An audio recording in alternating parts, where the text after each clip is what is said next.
If any of us are trying to be somebody when we grow up, it should be this man right here. He's an entrepreneur. He's a rap aficionado. The brother is brilliant on every level. He's a boxing analyst. He's a game show host. He's got a new album coming out soon. I mean, the list goes on and on. Snoop Dogg is in the house. What's going on, my man? How are you? Stephen A., welcome to Stephen A's world, baby. Thank you for letting me in so I can get in where I fit in. I appreciate that, man. Listen, let me start this off on a sour note. I love my Steelers. You love the Steelers. Any explanation about what on earth happened Sunday night against the Cleveland Browns? I think we got to make a whole regroupment with coaching, with DBs. We need a running back. We may need to look into a quarterback. It's a whole lot of things we need to do over there at the Steelers organization. We started off good, but then when we started losing key players and key defensive people to the team, it really, took us downhill. And I just felt like we had a lot of bad coaching, bad play calling. It just was a bad year for us. Despite us being 11-0 at one point, it just didn't feel right. You say coaching. Is that you implying that they might need to look at Mike Tomlin? I mean, is that what you're saying? No, I mean staff. I don't mean head coach. Okay. I mean maybe defensive coordinator, offensive coordinator.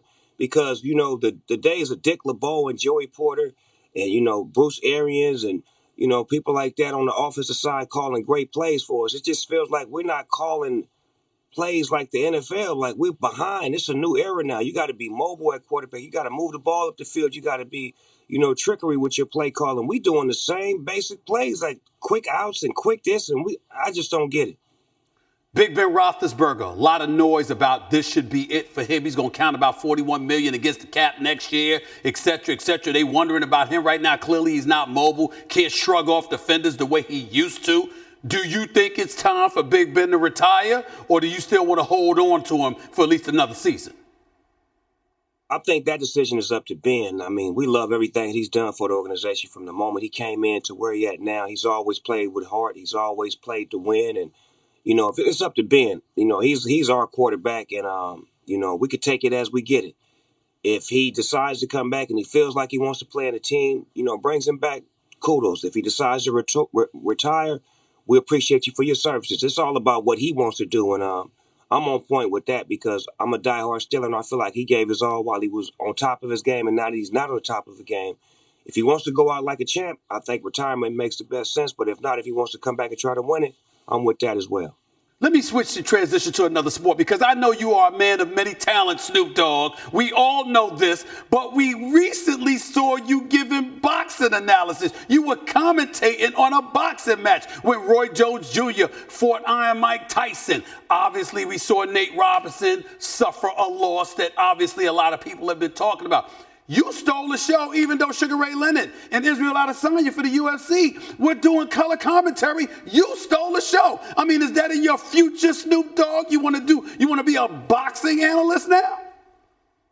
Well, Steven, I just want to be able to bring fun to everything that I do.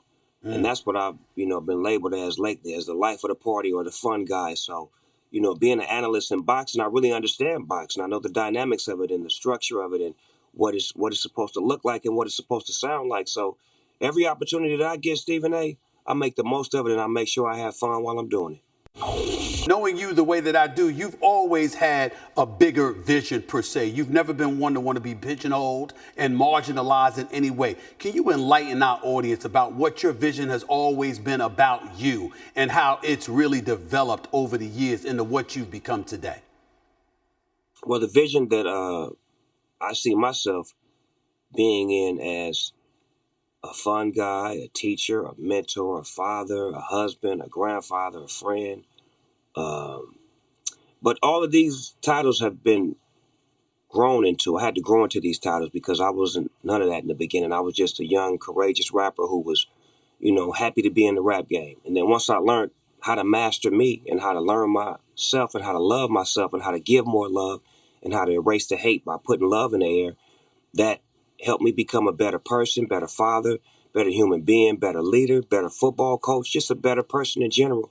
And I attribute that to just being one who wants to show love and give love despite all of the negative that's in the world. You can't match negative with negative. You got to be smarter than that, and you got to be one who chooses to put peace and love in the air. And that's what I've been able to do, and that's why I've been able to last so long and be on the right side, because I put the right energy in the world.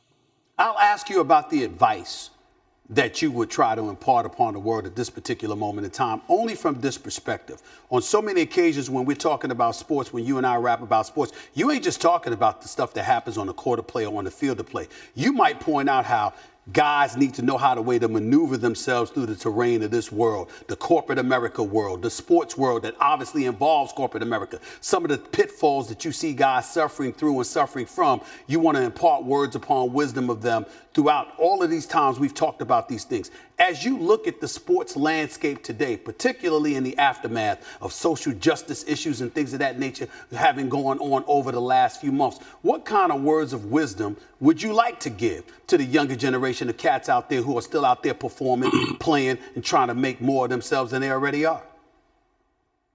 Well, the main goal is to stay focused and to love what you do. If you love what you do, it's never going to be about money. It's going to be about the passion if you loving what you do. And the circle of friends that you have is going to be very important as well, because as you grow, you'll start to distance yourself from people who aren't on the same page as you, and some of them are family and friends. Then you got to understand that when you're doing business, that you're in a business, that you're not a rapper, you're not an entertainer, so you can't do the things that rappers and entertainers do. You have a commissioner, you have a president, you have someone who you have to answer to, a team owner, a coach. We don't have nobody to answer to, so you guys have to be very smart with how you move and who you move with, and how you plan in your future, how you plan on doing different things outside of your sport when your career is over. Do you want to be an analyst? Do you want to do commercials? Do you want to be a part of the league that you're in? Do you want to be an owner? These things that you're doing now will affect that in the future. Thanks for watching ESPN on YouTube. For live streaming sports and premium content, subscribe to ESPN+.